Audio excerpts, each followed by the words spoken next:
Bonjour à tous, bienvenue sur Échec et Pédagogie pour la tactique du jour. Salut Romu. Salut Laurent, salut à tous. Alors aujourd'hui, nous vous avons sélectionné une partie par correspondance qui a été disputée autour de l'année 1985 entre Palevich et Lužňák. La position sur laquelle vous allez avoir à réfléchir n'a pas été jouée dans la partie, mais aurait pu être atteinte dans l'une des variantes. Et c'est une position relativement tranchante dans laquelle le trait est au noir et vous devez trouver quelle est la meilleure suite pour les noirs justement. Donc mettez en pause la vidéo, cherchez par vous-même et ensuite Romu va tout vous expliquer dans le moindre détail.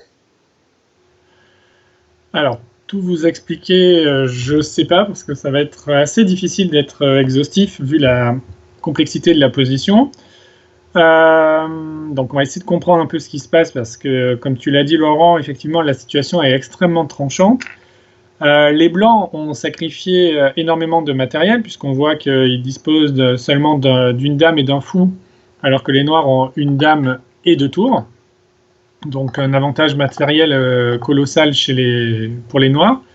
Mais la situation des rois, qui est le critère numéro 1 aux échecs, qu'il faut prendre en compte en tout cas en premier, semble nettement en faveur des Blancs, puisqu'on voit que le fou en E5 attaque la dame G7, et la présence de la dame sur H1 et du pion en G6 fait que ce fou n'est absolument pas comestible, puisque après un coup comme dame prend E5, on jouerait simplement dame H7 échec, roi F8 et dame F7. Donc, premier écueil dans notre réflexion, notre roi est très très faible. Donc le pion en G6, la dame en H1, le fou en E5. Il y a aussi le pion en E6 qui peut aussi jouer un rôle intéressant, soit s'avancer, soit contrôler la case F7. Donc on fait face à un problème de taille. On a une dame attaquée et on voit que cette dame ne peut pas vraiment bouger, puisque si elle bouge sur la 7e rangée, il y aura dame H8 mat. Deuxième problème. Donc les Noirs doivent se prendre la tête dans les mains et essayer de trouver une ressource, ou sinon ils abandonnent. Donc bien évidemment, comme vous pouvez imaginer que si on vous fait chercher, c'est qu'il y a une solution. Alors comment essayer de trouver la solution? Il faut essayer de trouver un moyen de contre-attaquer et de divertir les pièces blanches, ou s'en prendre également au roi adverse. On voit que le roi blanc est en A4, donc il est très loin des opérations, et semble, en apparence, hors de portée des pièces noires. La dame G7 est très loin, elle a du mal à le toucher pour l'instant. Elle a dans son viseur la case A1, mais la case A1 est surveillée par le fou E5, mais aussi par la dame H1. Donc pour le moment, ça semble compliqué. La tour A8 n'est pas encore développée. Alors on peut imaginer, si le roi blanc venait par exemple à capturer le pion B4, on pourrait imaginer des coups comme tour B8 qui donneraient un échec, même si la tour est en prise, c'est pas très grave, mais au moins on aurait un échec pour essayer de trouver du contre-jeu. Et on voit surtout la tour en D8, qui elle est sur une colonne ouverte, alors qui ne peut pas viser le roi directement, mais qui peut essayer de divertir donc les pièces blanches, et notamment la dame. On a bien compris que notre dame était attaquée, qu'on ne pouvait pas la bouger. Donc il faut faire une menace au moins équivalente pour essayer de continuer la partie. Et le coup qui fait une menace au moins équivalente, il n'y en a pas 36 dans cette position, c'est le coup de tour D1. Ok, on comprend la logique, on a déjà souvent vu dans nos exercices que effectivement se défendre en contre-attaquant c'était une bonne idée, mais j'ai quand même une question. Est-ce qu'avant de réfléchir à ce type de contre-attaque, on ne pourrait pas se dire, vu mon avance matérielle, est-ce que je ne peux pas donner la dame et essayer de conserver mes deux tours et mon pion passé en B4, parce que ce pion finalement il pourrait aussi m'être utile. Est-ce que par exemple un coup comme tour B8, en disant voilà, je laisse ma dame en prise, mais je parie sur le fait que mes tours seront plus fortes, est-ce que ce coup-là pourrait être valable? Ouais, c'est un réflexe qu'on a déjà évoqué dans plusieurs de nos vidéos. Effectivement, quand on a du matériel en plus, on peut se permettre en tout cas, on peut essayer de rendre du matériel pour calmer l'attaque. Alors là, le coup tour B8 serait intéressant, mais ne ferait que nul. Et on va voir que en fait, les noirs ont un moyen de gagner la partie, de réfuter l'attaque et de garder du matériel d'avance. Mais après tour B8, donc la suite serait fou prend G7. Donc là, on est obligé de faire roi prend G7 puisqu'on est menacé de mat. Dame H7 échec. Ok, roi F6 forcé. Roi F6 obligé, sinon il y a mat en F7. Dame F7 échec. Roi E5. Et là, on comprend l'idée de ton coup. Tour B8, c'est de trouver du contre-jeu, notamment avec le pion en B4. S'il commence à s'avancer, ça peut être une source de problème pour les blancs. Donc on pourrait penser à un coup comme roi B3 pour bloquer le pion. Mais les noirs pourraient continuer par A5, avec l'idée peut-être de débloquer la situation et de jouer A4, et ensuite B3, et encore une fois, essayer de perturber les blancs. Et cette position va être difficilement gagnante pour les noirs, parce que le roi est trop exposé, et la dame blanche est relativement active, et certainement que la dame va trouver un échec perpétuel, par exemple dame C7 échec, roi prend E6 pour éliminer un des pions dangereux, et là on peut imaginer soit dame F7, soit dame prend C6. Je pense que les deux coups doivent permettre de faire nul. Ouais. En préparant la vidéo, on a vérifié avec l'ordinateur, et l'ordinateur donnait l'égalité dans à peu près tous les coups qui font échec. Donc là, c'est pas trop difficile de se convaincre que cette position va être difficilement gagnante. Oui, c'est ça. Le roi noir n'arrive pas à se cacher, et bien que la stratégie noire permette de ne pas perdre, on ne peut pas pousser le bouchon jusqu'à gagner la partie.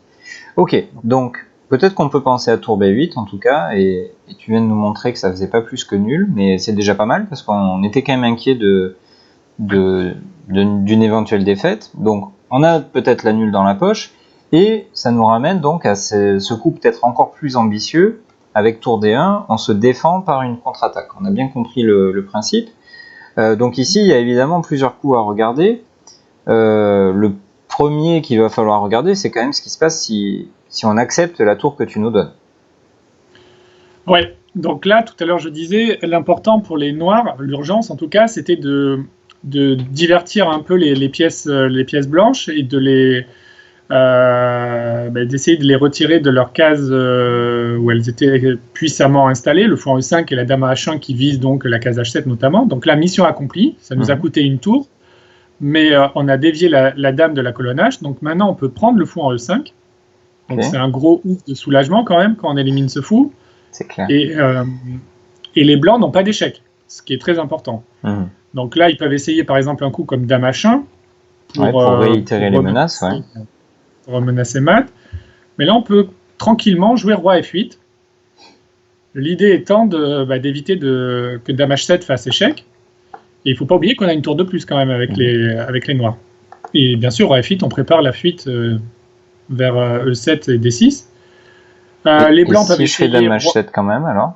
Ouais, voilà, dame H7, exactement, pour essayer d'empêcher le roi de partir et bien sûr de menacer mat. Mais là, le trait est au noir, et donc du coup, maintenant, les noirs ont la possibilité de s'en prendre au roi blanc, et ça y est, le contre-jeu va se mettre en marche, et notamment la tour A8 va rentrer en jeu. On a une tour de plus, mais il faut l'utiliser. Et comment l'utiliser? Il faut qu'elle intervienne sur échec. Donc pour forcer les échecs, on va faire dame A1 échec. Et sur roi prend B4, c'est ce que j'expliquais en préambule de la vidéo, on fait tour B8.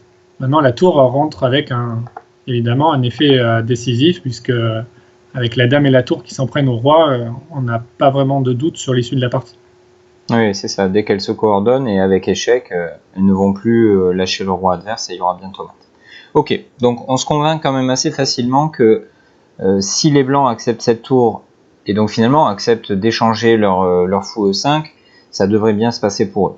Alors on va avoir d'autres tentatives. Dans la ligne principale, on va jouer le coup dame H5, mais évidemment il y a au moins 2 autres cases disponibles. Alors on pourrait commencer par la case H3 par exemple, parce que pourquoi H3 ? Parce que ça va être la plus simple à réfuter, on le sait à l'avance, mais dans une partie bien sûr on le sait pas, donc on les prendrait plus ou moins dans un ordre intuitif, on va dire. Mais nous on va commencer par dame H3. Qu'est-ce qui ne va pas avec ce coup ? Alors, tout à l'heure, on disait que le problème des noirs dans la position de départ était qu'on avait du mal à atteindre le roi blanc et on ne pouvait pas vraiment faire d'échecs et donc du coup c'était difficile de trouver du contre-jeu. Maintenant, grâce au coup tour D1, donc on a attaqué la dame, on a vu que cette tour n'était pas prenable, donc la dame part sur H3 par exemple.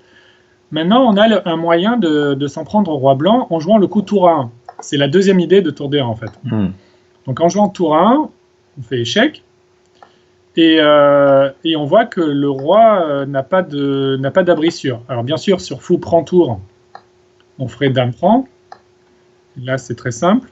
Ouais, la protection par rayon. On obtient le même scénario que tout à l'heure. Après roi prend B4, on peut faire tour B8 et tout va bien. Okay.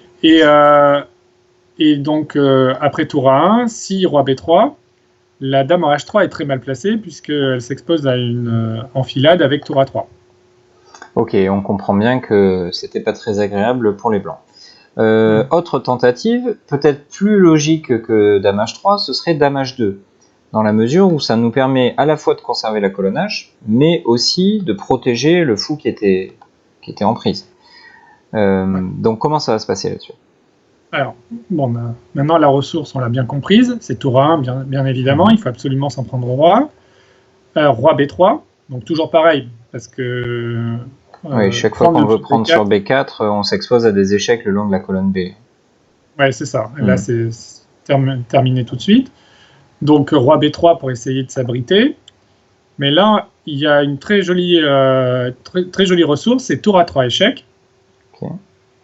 Qui force roi B2, parce que si j'avais voulu venir en C2, il y aurait à nouveau une enfilade par tour A2 échec, donc on va venir sur B2 plutôt. Et ici, un seul coup gagne pour les noirs, et spectaculaire en plus. Oui, exactement. C'est une jolie géométrie. On voit que la dame G7 a dans son viseur le roi B2, mais le fou E5 qui est au milieu est protégé par la dame H2. Donc c'est pour ça qu'on a proposé le coup dame H2 et qu'on a dit que c'était un peu plus logique que dame H3. Les pièces blanches sont mieux coordonnées.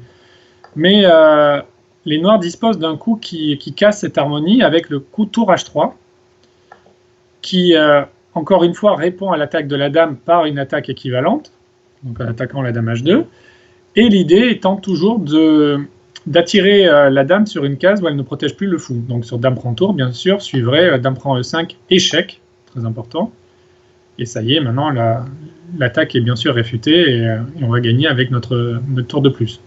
Oui, c'est ça, on se doute qu'on va à un moment donné pouvoir faire un échec en C3 ou en A3, forcer l'échange des dames, et ce sera rapidement terminé. Donc c'est quand même un très joli coup tour H3, et finalement, ça fait écho au premier coup de la variante, qui était tour D1, avec exactement le même esprit. Oui, complètement. Okay. L'idée, c'est vraiment de supprimer le fou E5. Dès que le fou E5 disparaît, il n'y a plus de mat. Ou d'anéantir l'action de la dame sur la colonne H. Donc là, la tour H3 fait exactement le boulot, quoi. Et c'est vraiment, on est toujours dans le domaine de cette défense active.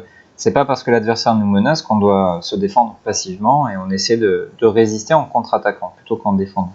Ok, avant de regarder le coup principal dame H5, j'ai une nouvelle et dernière proposition à te faire. Est-ce que je pourrais passer à la caisse, entre guillemets, et récupérer au moins un pion? Ce serait toujours ça de prix, avec dame prend C6, en se disant, je multiplie les attaques, j'ai toujours la dame G7 en ligne de mire, mais aussi la tour A8. Bon, on peut, bien sûr, c'est un coup qu'il faut regarder, on peut jouer tour A1, comme d'habitude, en tout cas, on commence à avoir l'habitude, roi B3, et là, dame prend E5. Encore une fois, l'avantage d'avoir du matériel en plus, c'est qu'on peut le rendre à nos conditions. Et donc, on élimine ce fou qui nous empoisonne la vie. Et même si c'est au prix de la tour A8 sur échec, après dame prend A8 échec, roi G7, on s'aperçoit que le fait d'avoir joué tour 1 nous permet de défendre le pion A7. Donc, on garde ce pion qui ne peut pas être capturé donc sur échec. Et en fait, le roi noir, maintenant, est quand même relativement en sécurité. On ne peut pas vraiment en dire autant du roi blanc qui est encerclé par la tour, la dame et même le pion B4 qui joue un rôle important. Ouais, donc là, on menace déjà comme C3 mat. On va avoir quelques échecs de consolation avec les blancs, mais assez rapidement, le roi va réussir à s'échapper ou à se cacher. Ici, par exemple, on pourrait envisager probablement de jouer dame G7, ou même parfois on va jouer roi H5 et on va pouvoir s'en aller. Donc on comprend bien que ça ne va pas suffire pour les blancs. Effectivement, il y a trop de matériel de retard pour se permettre d'échanger le fou E5, même pour gagner une qualité. Ok, donc on a bien fait le tour des éventuelles possibilités pour les blancs, et il nous reste donc ce coup principal dame H5, qui a donc le mérite, on l'a vu, avec dame H2 et dame H3, on avait souvent des enfilades qui arrivaient après tour A1, tour A2, ou tour A1, tour A3. Donc finalement, en jouant dame H5, je maintiens ma dame sur la colonne qui m'intéresse, et j'essaie de la cacher un petit peu pour éviter les contre-attaques. Alors, comment on va s'y prendre là-dessus? On va toujours faire tour A1. Alors, grande surprise, on va jouer tour A1, effectivement. Ça, c'est pas trop dur. Donc là, on a le choix avec les blancs. Soit on joue roi B3, soit on fait roi prend B4, comme d'habitude. Donc sur roi prend B4, là c'est assez facile. On va jouer dame F8, échec. Donc ça c'est déjà ce qu'on a dit précédemment. Chaque fois que les blancs prennent en B4, le roi se retrouve exposé et la dame et les tours vont facilement s'en prendre à ce roi. Et là c'est juste fini en fait. Le roi, ça va nous permettre de jouer tour B8 aussi éventuellement, par exemple sur C5. Il y avait même la possibilité peut-être de faire échec avec le pion sur A5. Du moment qu'on commence à accumuler les échecs, à les enchaîner, on comprend bien que ça va mal se terminer pour l'adversaire, parce qu'on reprend la main et on ne va plus la lâcher tant qu'on n'a pas fait mat ou qu'on n'a pas récupéré beaucoup de matériel. Donc de toute façon, intuitivement, on n'a pas très envie de prendre ce pion B4, parce qu'on comprend bien qu'il pourrait être notre abri finalement pour le roi blanc. Donc c'est quand même plus naturel de jouer roi B3, et on attend la suite, parce qu'on se dit finalement ce roi est pour l'instant un petit peu pris à partie, mais pas suffisamment pour trouver du contre-jeu, et les menaces restent intactes. Oui, on a l'impression que on a fait quelques échecs, mais que le problème reste entier. Mais en fait, on a quand même encore quelques échecs sous la main, donc on ne va pas se priver de le faire. Donc on fait tour à 3 échecs, qui est la suite logique, bien sûr. Donc là, toujours pareil, il y a une alternative. Bien sûr, le coup intéressant, c'est roi C2, mais roi prend B4, il faut toujours quand même le regarder, même si on a bien compris que c'était toujours dangereux parce qu'on s'est exposé aux échecs. Là, le plus simple, c'est dame E7, échec. Et C5 pour parer l'échec, qui semble le coup naturel. Et là, un joli coup, tour B8. Très joli en effet, ouais.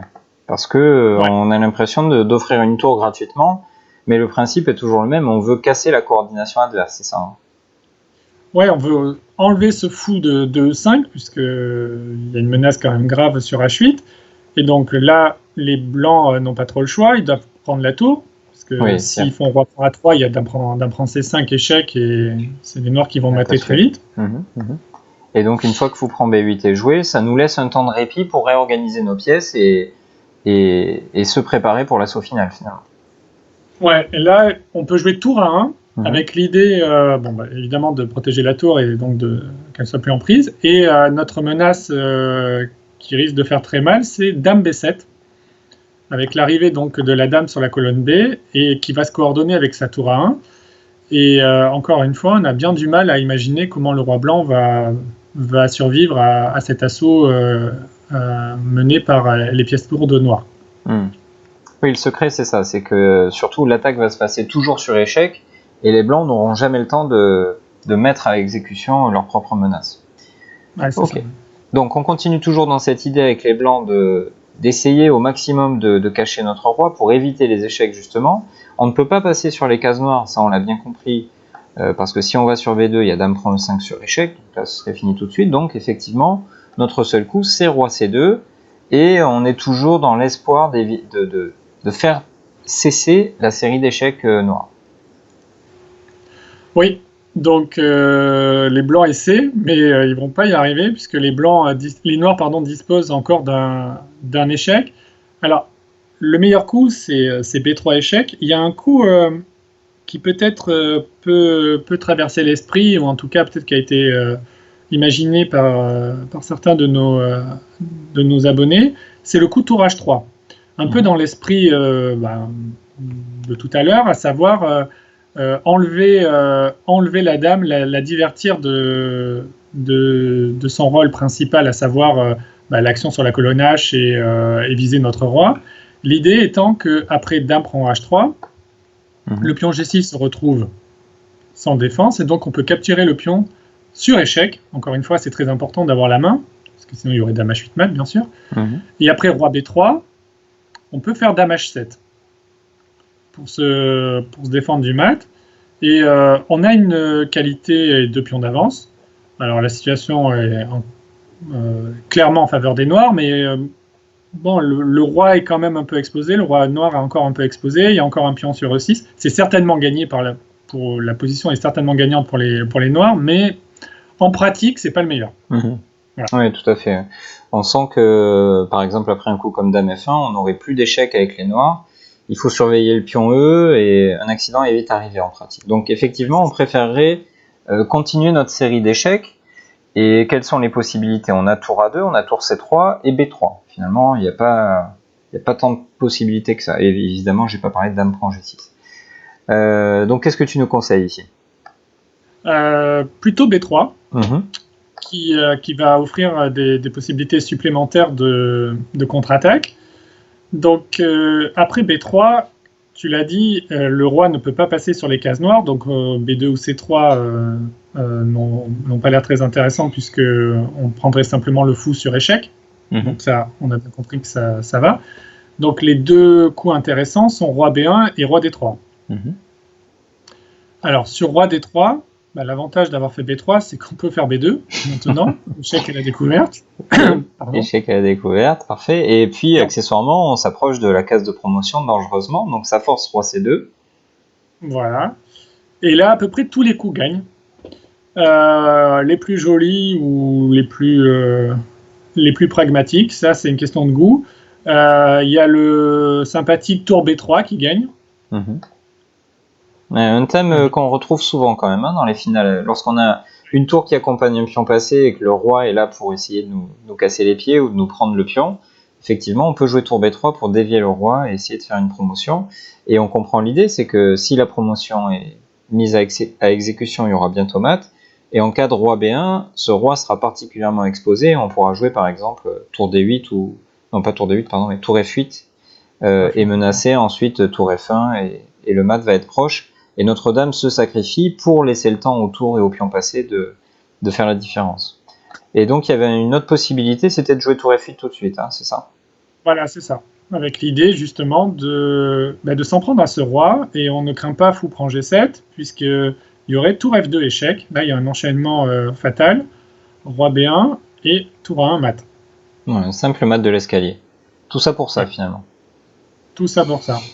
Assez simple en fait cette position. Oui, très très facile, c'est limpide. On ne finance pas les aspirines par contre. Ok, donc roi D3, on a compris, ça permet au pion B d'avancer plus loin et de devenir un acteur majeur de la partie, donc il faut jouer roi B1. Et on s'approche du clou du spectacle. Ouais, là c'est peut-être le coup le plus difficile en fait. Parce que jusqu'à maintenant... Bon, je ne dis pas que c'est facile, bien évidemment, c'est loin d'être trivial, mais une fois qu'on a imaginé le coup tour D1, le premier coup de la variante, et que ce coup nous permettait d'avoir la ressource tour 1 pour faire des échecs, les idées sont assez similaires. À chaque fois, on a bien compris que quand le roi vient sur une case noire, on peut manger le fou sur échec. Quand le roi capture le pion B, il y a une pièce lourde qui débarque sur la colonne B, et donc du coup, le roi se retrouve faible. Donc en fait, les idées que l'on a vues jusqu'à maintenant sont assez similaires. Là, on a l'impression que on manque un peu d'idées parce que le roi en B1 semble bien placé. On a toujours notre dame attaquée. Il y a toujours le mat, bien sûr, sur H7 qu'il faut surveiller et sur H8 également. Donc on a l'impression qu'on arrive un peu, on est à bout de souffle. Et donc il faut trouver une idée tactique assez incroyable. Et l'idée de contre-jeu étant toujours pareil, d'annihiler un peu l'action de ce fou en E5 et en même temps de faire participer la tour A8, parce que c'est bien beau d'avoir du matériel en plus, mais pour le moment, la tour dort en A8 et est complètement spectatrice, et du coup, l'avantage matériel qui est relativement conséquent des noirs ne peut pas vraiment s'exprimer, et du coup, les menaces restent entières. Et là, le coup qui fait intervenir la tour, enfin la suite de coups, c'est tour A1 échec, donc un coup extraordinaire, on donne la tour. Qui force les événements, oui, c'est vrai que ça a l'air assez extraordinaire, et puis au premier abord un petit peu incompréhensible, donc là le coup blanc est forcé, fou prend un, et on a envie de te dire, ok super, mais qu'est-ce qui se passe ensuite? Donc fou prend un, c'est forcé, puisque bien sûr ce roi prend un, on ferait dame prend E5 échec. Hein, on va le montrer une dernière fois, oui. Roi prend 1, c'est dame prend E5 sur échec et c'est terminé. Donc fou prend 1 et finalement la position reste la même ou quasiment, non? Ben justement non, puisqu'on peut faire B2. Donc on utilise vraiment tout ce qui est à notre disposition pour faire des menaces et empêcher la bonne coordination des pièces blanches. Donc B2, on attaque le fou, on menace juste pion prend fou, promotion. Donc fou prend B2 est obligatoire. Et là, on peut jouer le petit coup de tour B8. Donc la tour entre enfin en jeu, mais avec un effet décisif. Exactement. Donc là maintenant, c'est nous qui menaçons mat. Donc on a inversé les rôles. Tout ça parce que la tour A8 est rentrée en jeu. Donc là, les blancs n'ont pas le choix. Ils doivent jouer un coup de dame pour défendre le fou B2. Donc par exemple dame H2, qui discrètement attaque la tour B8. Et alors là, on pourrait faire dame prend G6, mais ça serait se compliquer la vie. Il y a un moyen beaucoup plus pragmatique de gagner la partie, c'est de tout liquider sur B2, en faisant dame prend B2, tour prend B2, roi prend B2. Et là, il faut bien sûr garder son sang-froid, puisqu'il faut surveiller les pions G6 et E6. La menace blanche est en E7 quand même. Donc il faut contenir cette menace en jouant le petit coup roi F8, qui gagne la partie. Alors pourquoi ça gagne la partie? Alors déjà parce que on maîtrise les deux pions E6 et G6, donc eux c'est bon, ils sont sous contrôle. Et ensuite les noirs disposent de deux pions passés éloignés, le pion A et le pion G. Et le roi, même s'il s'appelle Usain Bolt, aura bien du mal à rattraper les deux en même temps. Donc s'il va chercher le pion A, c'est le pion G qui fera la différence, et s'il court chercher le pion G, c'est bien sûr le pion A qui se fera un plaisir d'avancer vers A1. Donc là, après roi F8, la finale de pion est désespérée et les noirs gagnent. Bah, merci Romu pour cet exercice. Enfin, je ne sais pas si on te remercie ou si on te maudit, parce que vraiment tu nous as fait souffrir. Je me mets à la place des gens qui regardent cette vidéo. Souvent, ok, on comprend que c'est magnifique, on comprend que c'était vraiment très, très imaginatif et tout ça, mais alors encore une fois, c'est pas ce qui s'est passé dans la partie, hein, c'est une variante. Mais comment on pourrait faire pour trouver une telle suite de coups?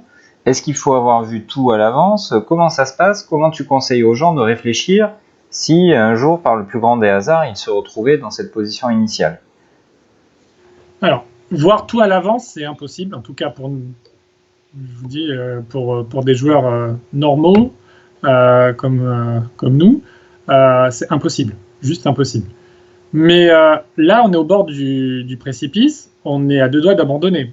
On a la dame attaquée, on ne peut pas bouger la dame puisqu'on est mat. Donc, il faut essayer de trouver un coup pour prolonger le combat. Donc, à situation extraordinaire, la solution doit être aussi extraordinaire, puisque les coups normaux, on a bien compris, ne fonctionnent pas. Donc, quand vous êtes attaqué, il faut essayer de répondre le plus activement possible, et donc en faisant une menace au moins aussi forte. Donc quand votre dame et votre roi sont attaqués, il s'agit donc d'attaquer soit la dame, soit le roi. Donc le roi directement, on a bien compris que c'était difficile, mais on peut attaquer la dame par le coup tour D1. Donc si on voit le coup tour D1, il n'y a même pas à calculer les conséquences, il faut jouer tour D1 en fait. C'est ça où on abandonne. Voilà, en l'occurrence, on avait aussi tour B8, mais on comprend que tu parles de façon générale et pas de cette position précise. Oui, bien sûr. L'autre argument, c'est d'avoir du matériel en plus et qu'on peut imaginer le rendre, évidemment. Ouais. Mais pour trouver un coup comme tour D1, il n'y a que comme ça qu'on peut raisonner. Et ensuite, les coups, en fait, viennent naturellement parce qu'on s'aperçoit que tour D1, on voit vite que dame prend tour n'est pas bon, donc il faut garder la dame sur la colonne H. Et là, qu'est-ce que ça a changé dans la position? Est-ce qu'on abandonne parce que les menaces restent intactes et bon, on a tenté le tour D1 et l'adversaire a bien joué et tant pis, on abandonne? Ou on continue dans notre idée, à savoir soit s'en prendre à la dame, soit s'en prendre au roi. Et on voit que tour D1 nous a permis de nous en prendre au roi en jouant tour A1. Donc, encore une fois, il n'y a même pas à réfléchir, on joue tour A1 en fait. Donc finalement, c'est la position qui va nous dicter la marche à suivre, et bien que la position soit très tactique et qu'on puisse, quand on est tranquillement dans son canapé, essayer de se dire je vais tout calculer à l'avance, en partie on pourrait choisir de jouer au coup par coup et finalement de dire de toute façon c'est ça ou rien, donc je joue le coup et on verra après ce qui se passe. Oui, c'est ça. Et en plus, bien sûr, ça peut faire peur, le nombre de variantes peut un peu effrayer parce qu'il y a beaucoup de coups à chaque fois, mais on s'aperçoit que les ressources en fait tournent toujours à peu près autour des mêmes coups. C'était tour D1, tour A1, chaque fois que, comme je l'ai dit tout à l'heure, chaque fois que les blancs capturent le pion B4, c'est la colonne B qui devient disponible pour les pièces lourdes noires. Quand le roi va sur B3, on comprend bien qu'il faut continuer à faire les échecs. Les échecs, tour A3 est à peu près le seul échec normal de la position. Ça donne l'impression qu'en fait, les coups noirs sont forcés en fait. Donc il n'y a pas besoin de calculer relativement à l'avance, ça sert à rien, en tout cas en pratique ça sert absolument à rien, sauf à perdre du temps. Et il faut avoir conscience que c'est ça où on abandonne. Donc on continue, on essaye de poursuivre la lutte un coup de plus, et un coup, plus un coup, plus un coup, plus un coup, et à la fin on s'aperçoit que finalement on va pas perdre, et même cerise sur le gâteau, on va même gagner. Donc c'est pas si difficile que ça en fait. Quand on a la position sous les yeux, de trouver à chaque fois le coup qui prolonge la lutte. Oui, on pourrait résumer ça par s'il n'existe qu'un seul coup, il faut le jouer, et puis on verra bien quel sera le résultat, puisque de toute façon, si ce seul coup finit par s'avérer perdant, de toute façon, c'est que la position était sans espoir. Merci beaucoup. Alors, pour tes explications, parce que pour l'exercice, voilà, tu nous as mis dans un sale état pour commencer la journée, mais c'est pas grave, on t'en veut pas. Merci pour tous tes conseils et cet exercice évidemment très instructif, on l'espère. On espère aussi que vous avez apprécié la vidéo et que vous déposerez un petit pouce bleu pour nous le prouver.